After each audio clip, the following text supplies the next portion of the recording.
सुहाग रात की भूतिया कहानी। ये कहानी सत्य घटना पे आधारित है। 16 जून 2008 की रात 26 साल के विक्रम के साथ कुछ ऐसा हादसा हुआ जिसे वो आज भी सोच सोच कर सो नहीं पाता। विक्रम की अभी नई नई शादी हुई थी और वो अपनी पत्नी के साथ नई नई सुहाग रात मनाने वाला था। उसकी दुल्हन उसका बेडरूम में इंतजार कर रही थी। पूरा कमरा फूलों से सजा हुआ था और बिस्तर पे गुलाब के फूल बिछे हुए थे। विक्रम वैसे तो बहुत खुश था, पर उसे एक बात परेशान कर रही थी। उसकी शादी से 4 दिन पहले वो लेट नाइट अपने दोस्तों के साथ अपनी बैचलर्स पार्टी करके वापस आ रहा था। तभी उसके सामने एक गाड़ी वाले ने एक औरत को बुरी तरह कुचल दिया। विक्रम को बिल्कुल भी समझ नहीं आया कि वो क्या करे, और वो उस औरत को सड़क पे तड़पता हुआ छोड़कर घर वापस आ गया।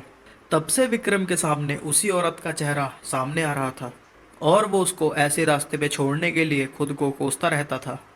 विक्रम जब कमरे में पहुंचा तो उसने देखा उसकी दुल्हन गहनों से सजी, घूंघट ओढ़े बिस्तर पे बैठी हुई है। उसके चेहरे पर हल्की सी मुस्कान थी, जिसको देखकर विक्रम अपनी टेंशन को बिल्कुल भूल गया और वो अपनी दुल्हन के पास गया। पर जैसे ही उसने उसका घूंघट उतारा और उसे उसी औरत का भयानक चेहरा दिखा और वो डर के मारे पीछे हट गया।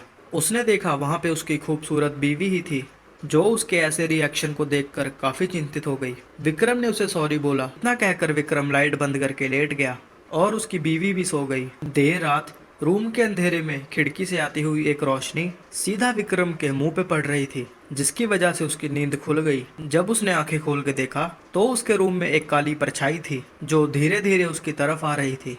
एकदम से कमरे की सारी लाइट्स ऑन ऑफ होने लगी और वो परछाई बड़ी होती चली गई। अचानक उसके सामने वही औरत खड़ी थी। विक्रम ये सब देखकर बहुत ज्यादा डर गया और वो जोर से चिल्ला उठा। उसकी चिल्लाने की आवाज से उसकी बीवी की नींद खुल गई और उसके लाइट ऑन करते ही उसने देखा कि विक्रम बिस्तर पे बेहोश पड़ा है। उसने बाकी घर वालों को बुलाया और उस पे पानी छिड़का।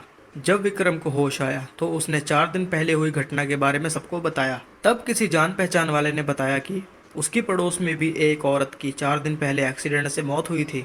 पता चला तो वो वही औरत थी जिसे विक्रम ने 4 दिन पहले ऐसे ही सड़क पे छोड़ दिया था। विक्रम ने भगवान से अपनी भूल के लिए माफी मांगी।